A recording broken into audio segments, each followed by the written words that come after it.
তো সেই সব মায়েরা বা বোনেরা বা দিদিরা তারা এখনো বিচলিত আছেন, সেক্ষেত্রে কি হবে আগামী?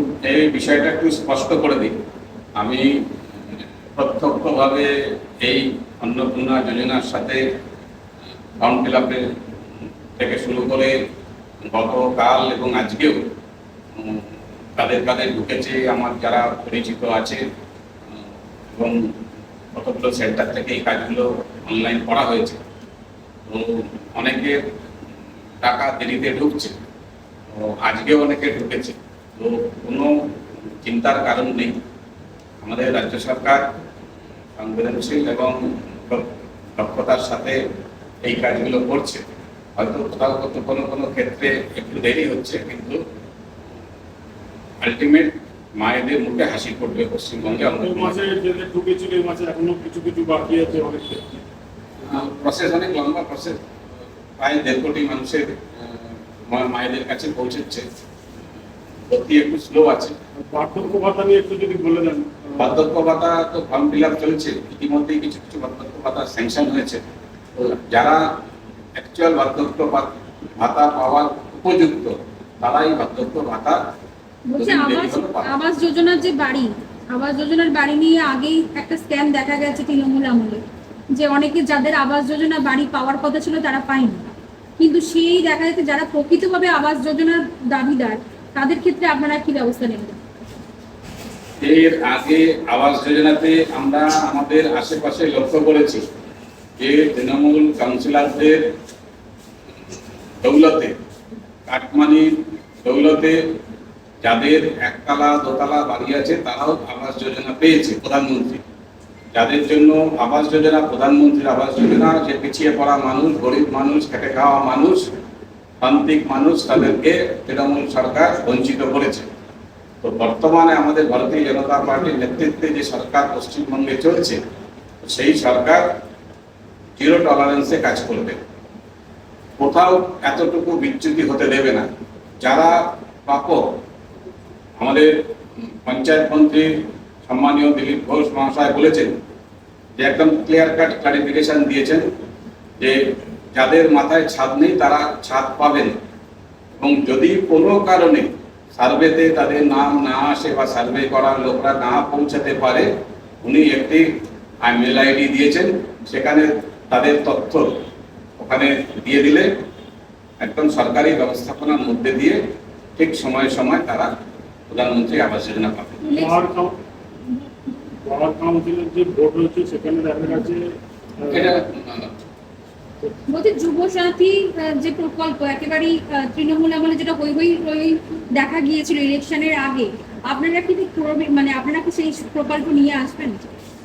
যে প্রকল্পগুলো চলছে, সরকার কোনো প্রকল্প বন্ধ করবে বলে দিয়েছে না, ওটা তো প্রকল্পটা চালু হয়নি, তার ইলেকশনের আগেই ওটা চান্স ছিল একটা। যদি চালু না হয়ে থাকে আমরা যুবকদের জন্য নতুন প্রকল্প আনবো, যাতে যুবকরা উপকৃত হয়। মায়েদের জন্য যেরকম নিয়ে এসেছি, মানে আগে ছিল আবার নিয়ে এসেছি। তো সার্বিক উন্নয়নে সরকারের যে যে সামগ্রিক পদক্ষেপ নেওয়া দরকার বর্তমান সরকার নেবে। এখন অনেক জায়গা দেখা যাবে রাস্তাগুলো অনেক খারাপ, সেই ক্ষেত্রে কি বলবেন? দীর্ঘদিন ধরে কাটমানি চলনে আগের মুখ্যমন্ত্রী মমতা ব্যানার্জি নিজেই কাটমানি পার্সেন্টেজের কথা বিভিন্ন বৈঠকে বলেছেন, এবং সেটা সোশ্যাল মিডিয়া এবং মিডিয়ার মাধ্যমে এসছে। তো যার ফলে যে রাস্তাগুলো তৈরি হয়েছিল সেই রাস্তাগুলো খুব খারাপ অবস্থা। কেননা আমরা যেমন যাতায়াত করি আপনারাও করেন, সাধারণ মানুষ করে।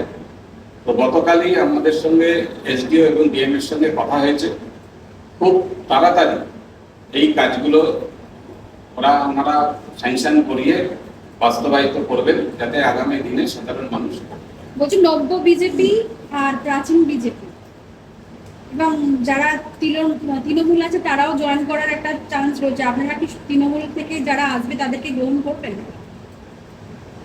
দেখুন, দল ক্লিয়ার কাট পরিষ্কার ডাইরেকশন দিয়ে দিয়েছে। কেন্দ্রীয় নেতৃত্ব যেভাবে আমাদের নির্দেশ দেবে আমরা ঠিক সেই নির্দেশ অনুযায়ী দলে অন্তর্ভুক্তিকরণ বা না করার আমার তরফ থেকে যে পঞ্চায়েত যেগুলো আছে, তৃণমূলের পঞ্চায়েত তো সবই প্রায়, সেখানে দেখা যাচ্ছে প্রচুর পরিমাণে দুর্নীতি হয়েছে। প্রায় কোটি কোটি টাকা।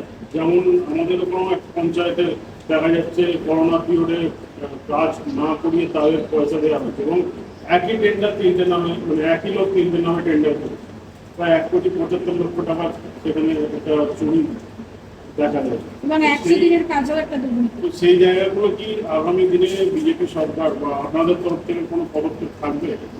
পশ্চিমবঙ্গে বিগত 15 বছরে যে পরিমাণ দুর্নীতি হয়েছে, একদম গলা পর্যন্ত না, পুরো মাথা পর্যন্ত তৃণমূল দুর্নীতিতে ডুবেছিল।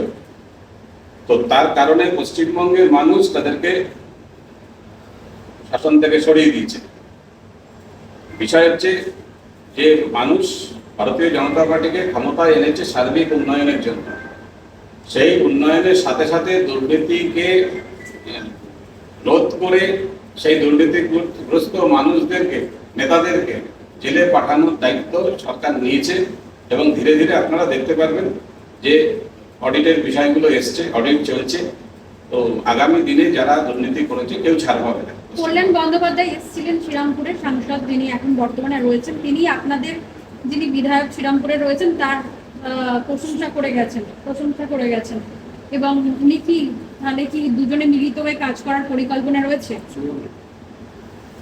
কল্যাণবাবু কি কারণে কি বলেছেন আমার জানা নেই, এটা ওনাকে জিজ্ঞেস করলে উনি সঠিক উত্তর দিতে পারবেন উনি কেন প্রশংসা করেছেন।